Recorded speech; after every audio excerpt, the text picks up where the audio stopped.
Here's a question for y'all. Which brands of hardware developers could you name?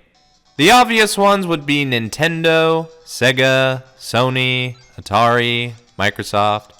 Some of you may remember Coleco, Magnavox, NEC, maybe even 3DO. But do you remember SNK? Shin Nihon Kikaku Corporation, or just SNK Corporation nowadays, were a prominent company in the 90s in some forms when it comes to their Neo Geo brand. Most would remember their arcade machine in the MVS. Less may remember their home console escapades in the AES or Neo Geo CD. But many may not remember when SNK tried to take Nintendo on in the handheld market, with a portable system that of course was branded like many other things before it. It's the Neo Geo Pocket Color.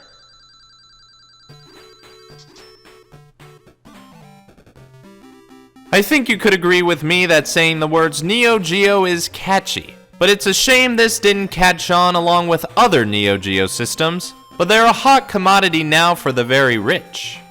So it's got that going for it. The Neo Geo Pocket Color was released on August 6, 1999, a mere 6 months and 4 days after I was born.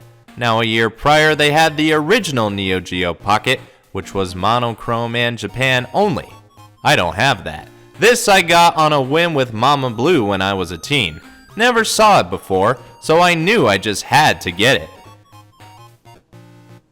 Games, however, are another story that I'll cover in a while. Taking a closer look, on the left we have the power button with a light, right above the C-pad that may be the most clickety of all time.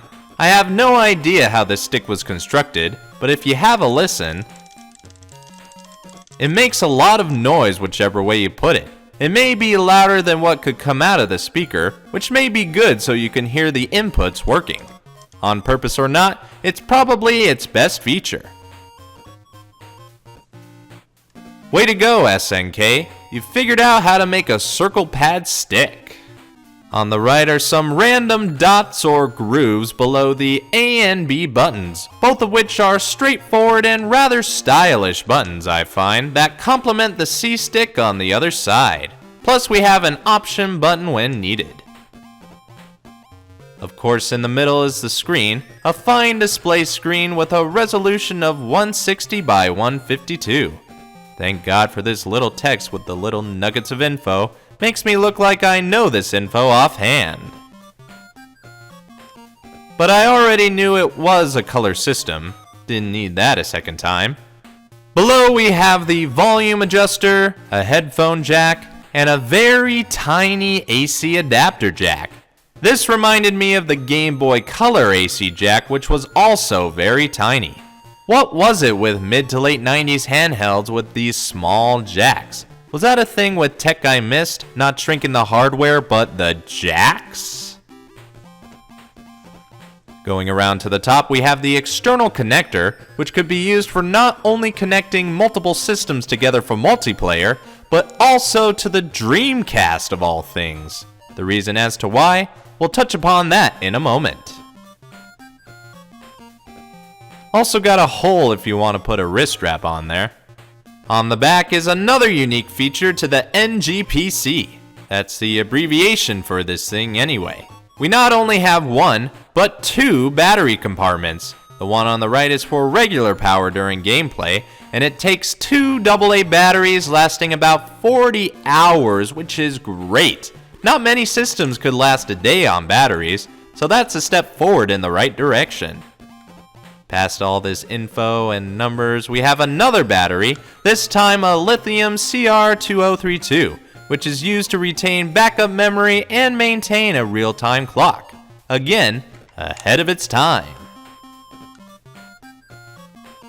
I'm a little baffled that this is all being held together by 4 screws. You could probably rip off the top left if you tried hard enough. Before getting to the games, let's have a look at the cartridges. Seems simple by the look of it, but by looking at the pins, we see they're split in the middle. Not a common sight, but also not irregular with Neo Geo. Most of their cartridges did more than your typical cartridge you'll find from others, but that's just something I've noticed. So let's see what the games are like. NGPC games are 16-bit, which is about as powerful as the Super Nintendo or Sega Genesis. That may have gotten the attention of Sega, as they partnered up as a third-party developer for the system, one of the only ones to do so. We got Sonic Pocket Adventure, which is what you're seeing now, and it's also the only game I have. There were 82 games made, only over 30 were ever released in the States. Luckily, there is no region lock on the handheld, so you can get them all and play them no problem. I could have gotten more games when I initially bought the system, but I didn't have a job nor any money at the time. But I'll hopefully get more in the future when prices go down. The Neo Geo Pocket Color is one of those handheld systems that got lost in the shuffle unfairly. But that was the dominance Nintendo had on the market. Though it had the ability to make it to market, it didn't have enough to stay in it. With a lack of third-party developers and SNK being in financial peril at the time, the NGPC would be axed after nearly 10 months on the market. But if you so happen to find this portable handheld somewhere out there, I'd say you should get it so you can experience a 16-bit gem of a system that has SNK and a minute bit of Sega's best. If you have any recommendations for games I should get, let me know. The top of my list is Metal Slug First and Second Mission as games to get for the Neo Geo Pocket Color. Some systems that are ahead of their time don't get remembered for all the rights they made. That's the case with most handhelds that try to push Nintendo off the pedestal. But then there's others that try something that would become successful later, but they didn't do it right. And on the next episode, we'll take a look at how Nokia, of all companies, tried to combine the novel concept of gaming and telephones. If you think I missed anything, please leave a comment. If you like what you see, leave a like. If you think others could get knowledge out of this, share this video. And if you want to see more, go ahead and subscribe. Now, if you'll excuse me, nostalgia is calling.